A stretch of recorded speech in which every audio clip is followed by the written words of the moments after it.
ଇଏ ହେଉଛନ୍ତି ରାମୁ କାକା। ରାମୁ କାକା ବେଶ ଭଲ ଲୋକ, କିନ୍ତୁ ପତ୍ନୀଙ୍କ ବିଷୟରେ ତାଙ୍କର ବହୁତ ଖରାପ ଲାଗେ। ସେ ପ୍ରତିଦିନ ଝଗଡ଼ା ଝାଣ୍ଟିରେ ଦିନ କଟେ, ତେଣୁ ସେମାନେ ବହୁତ ବିରକ୍ତ ଅଟନ୍ତି। ତେବେ ଆଗକୁ ଦେଖିବା ପତ୍ନୀ କ'ଣ କହୁଛି।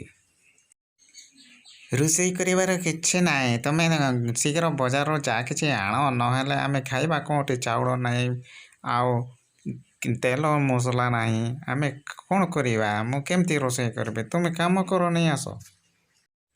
ମୁଁ ପ୍ରତିଦିନ ତ କାମ କରି ଆଣି ଅଛି, ଆଉ ତୁମେ ଏମିତି ରାଗିଲେ କ'ଣ ହେବ? ଆମେ କେମିତି ଖାଇବା? ମୁଁ ତ ନେଇ ଆସୁଛି ନା, ପ୍ରତିଦିନ କାମ କରି ଆଣୁଛି। ତୁମେ ଜଙ୍ଗଲରେ ନା ବେପାର କିଛି କାଠ ଆଣିବା ପାଇଁ ବହୁତ ହଇରାଣ ଲାଗୁଛି ପୁରା। ମୁଁ ଯାଇପାରୁନି ସେଠିକୁ, ଆଉ କେମିତି ଆଣି ଆସିବି? ବେପାର କଲେ ସିନା ଆମେ ଆଣି ଆସିପାରିବା। ସହଜ କଥା ପଡ଼ିଛି କି?